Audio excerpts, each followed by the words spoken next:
പ്രാപിച്ചെടുക്കുന്ന ഈ കാലഘട്ടത്തിൽ ഒരു വ്യക്തിക്ക് പ്രാപിച്ചെടുക്കാൻ കഴിയുന്ന ഏറ്റവും ഒന്ന് ആത്മീക ഉയർച്ചയാണ്. അതുകൊണ്ട് ഈ നാളുകൾ നമ്മൾ പ്രാപിക്കേണ്ടത് ആത്മീക ഉയർച്ചയാണ്. അവൻ ഉപവാസത്തോടും പ്രാർത്ഥനയോടും കൂടെ ആയിരിക്കുന്ന ദൈവജനം, അവൻ നിങ്ങളായിരിക്കുന്നതിന്റെ പ്രധാന ഉദ്ദേശം ആത്മാവിന്റെ ഉയർച്ച പ്രാപിക്കാൻ വേണ്ടിയിട്ടാണ്, ആത്മീക ബലം പ്രാപിക്കാൻ വേണ്ടിയിട്ടാണ്, ആത്മാവിന്റെ പുതുക്കം പ്രാപിക്കാൻ വേണ്ടിയിട്ടാണ്. അവൻ പണ്ടുള്ള പിതാക്കന്മാർ ഉപവസിച്ച് പ്രാർത്ഥിച്ചത് എന്തിനാ? കർത്താവേ, എനിക്ക് പ്രവചനത്തിന്റെ വരത്തെ തരണമേ എന്ന്, എനിക്ക് ദർശനങ്ങളെ തരണമേ, എനിക്ക് വെളിപ്പാടുകളെ നൽകി തരണമേ, എനിക്ക് വ്യാഖ്യാനത്തെ തരണമേ. തലമുറകളോട് പറയും, കുഞ്ഞുങ്ങളെ പ്രവചനാത്മാവ് ലഭിക്കാൻ പ്രാർത്ഥിക്കാൻ.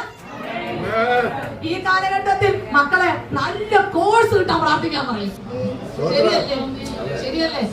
നീ ഉപവസിക്കും, 10ാം ക്ലാസ്സിൽ ഫുൾ A+ കിട്ടാൻ പ്രാർത്ഥിക്കുമെന്ന് പറയും. പക്ഷെ കുഞ്ഞുങ്ങളെ, ഇന്ന് രാത്രി ആത്മാവിൽ ഞാൻ നിങ്ങളോട് പറയുക, നിങ്ങൾ ആത്മാവിൽ മുട്ടുമടക്കി പ്രാർത്ഥിക്കുക, കർത്താവേ, എന്റെ മേൽ അഭിഷേകത്തിന്റെ കൃപ പകരണമേ. ഈ കൃപയുണ്ടല്ലോ, അത് അസ്തമിക്കത്തില്ലെന്ന്. അഭിഷേകം ചുമക്കുന്നവന് ദൈവാത്മാവ് ചുമക്കുമെന്ന്. അങ്ങനെയുള്ളവരെ താഴ്ത്തിക്കെട്ടാൻ ഈ ഭൂമിയിലെ ഒരുവന് കഴിയത്തില്ലെന്ന്. ഉപവാസത്തോടും പ്രാർത്ഥനയും കൂടെ ആയിരിക്കുന്ന ദൈവമക്കളോട് പ്രത്യേകിച്ച് തലമുറയോട് പറയുന്നു, നിങ്ങൾ ഉപവസിച്ചോ, നിങ്ങൾ പ്രാർത്ഥിച്ചോ, ഉച്ചവരെങ്കിൽ ഉച്ചവരെ, പ്രത്യേകിച്ച് വൈകുന്നേരം വരെങ്കിൽ അങ്ങനെ നിങ്ങൾ പ്രാർത്ഥിക്കേണ്ടത്, കർത്താവേ, എന്റെ മേലെ പുത്തൻ കൃപാവരത്തെ പകരണമെന്ന്. അടുത്ത ദിവസം സ്കൂളിലേക്ക് പോകുമ്പോ എന്റെ മേൽ ഈ ഉപവാസത്തിന്റെ പകർച്ചയുടെ ശക്തി എന്നെ പിന്തുടരണമേ എന്ന്. ആ പിന്തുടർച്ച അസ്തമിക്കാതെ വണ്ണം ദൈവകൃപയോടെ നടത്തുമെന്ന്. അവൻ എന്നോട് പറ്റിയിരിക്കുക, ഞാൻ അവനെ വിടുവിക്കുമെന്ന്. അവൻ എന്റെ നാമത്തെ അറിയാൻ ഞാൻ അവനെ ഉയർത്തുമെന്ന്. ഇന്ന് രാത്രി പ്രാർത്ഥനയോടിരിക്കുന്ന ദൈവമക്കളോട് പറയുന്നു, നിങ്ങൾ ആരും താഴ്ചയുള്ളവരല്ല, നിങ്ങൾ ഉയർച്ച പ്രാപിച്ചവരാണ്. നിങ്ങളാരും ദരിദ്രരല്ല, നിങ്ങളെല്ലാം സമ്പന്നരാണ്. നിങ്ങളെല്ലാം ദുഃഖിതരല്ല, നിങ്ങൾ ആനന്ദത്തിന്റെ ഘോഷം മുഴക്കുന്നവരാണ്. അങ്ങനെയെങ്കിൽ ഇന്ന് രാത്രി ജയഘോഷം മുഴക്കുന്ന ദൈവമക്കൾക്ക് ഞാൻ ദൈവത്തിന് സ്തോത്രം ചെയ്യുകയാണ്. ആത്മാവിന്റെ പകർച്ച എവിടെയുണ്ടോ അവിടെ ആത്മാവിന്റെ പുതുക്കമുണ്ട്. ആത്മാവിന്റെ പുതുക്കം എവിടെയുണ്ടോ അവിടെ ജീവന്റെ ചൈതന്യമുണ്ട്.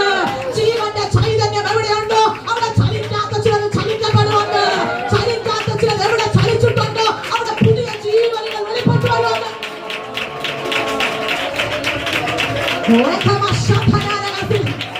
നിങ്ങൾക്ക് ചലിക്കാത്തോ ചില ചലിക്കണമോ? ജീവന്റെ ശക്തി വെളിപ്പെട്ടു വരണമെന്ന്. ഈ ശക്തി എവിടെ വ്യാപരിച്ചിട്ടുണ്ടോ അവിടെ എല്ലാം ചലിക്കാത്തോ ചില ചലിച്ചിട്ടുണ്ടെങ്കിൽ ഈ രാത്രി അത് ചലിക്കപ്പെടട്ടെ. ദൈവജനത്തിന്റെ മേലെ ആത്മപകർച്ചയാൽ ചലിക്കപ്പെടട്ടെ.